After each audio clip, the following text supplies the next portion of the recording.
What is up, you guys? Welcome to my channel. If you're new, welcome back. If you're returning, so good to have you again. So good to see you. But today we are going to be talking about, can you bring food into the Disney parks? Before we get started, I just want to let you know that over here on my channel we talk about all things Disney law and lifestyle, and today of course we're talking about Disney. I love providing Disney tips and tricks for those who are planning a trip, some type of Disney trip, and I just love doing it because me and my family have been going for years.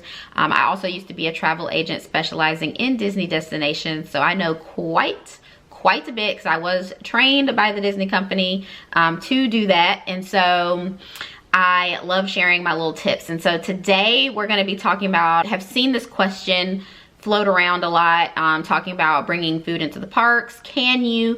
The short answer is yes.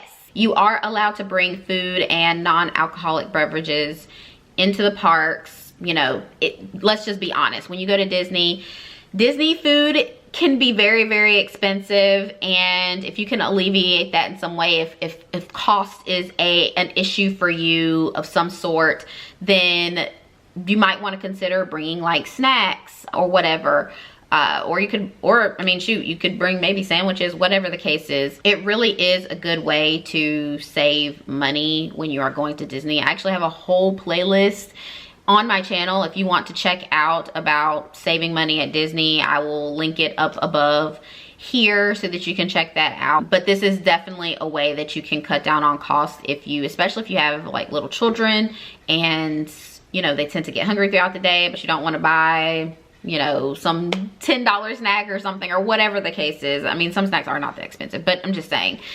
if that is something that you are really looking to cut down on, then this will be a great way for you to cut down on your spending when you are at the parks. Now, you can bring, like I said, you can bring food and drinks to the parks, provided that they are not in glass containers and they don't require processing, heating, or reheating, that type of thing. So just keep that in mind. So, you know, you can't bring, if you need to microwave something, then that ain't gonna be the move. Or if something, you know, requires a refrigeration or some type of temperature control type of deal, then that's not gonna be allowed. So you'll, you know, like I said, like if you bring a sandwich, okay, like that might be a good little option there, you know what I mean?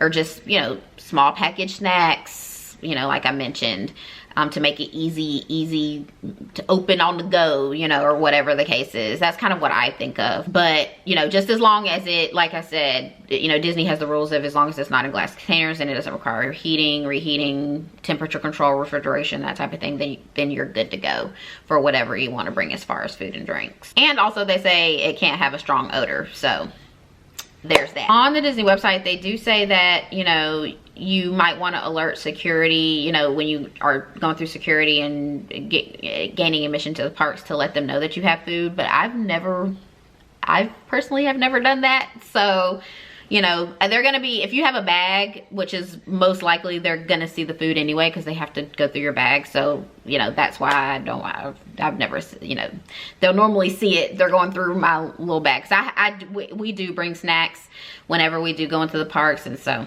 they just check the bags and they see it and they let us go on about our merry way. So if that's you, then don't be afraid to do that if you're trying to save, especially on costs. So I hope this helps. If you have any other questions as far as bringing food and drinks into the parks, please let me know in the comments below. I'll be happy to try to answer them as best I can.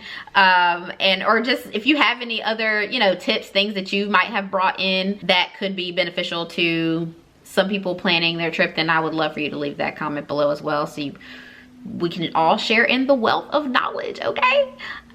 So please don't forget to subscribe to my channel if you want more Disney planning tips and tricks like these. I also talk about a little bit about legal stuff if you're a content creator or a small business owner, as well as some lifestyle stuff as well. And so if you just want to, you know, hang out with me, I would love it if you would hit the subscribe button. That would make me very happy. And please like this video if this was helpful to you. And as always, I'll see you in the next video, and I hope you all have a magical day.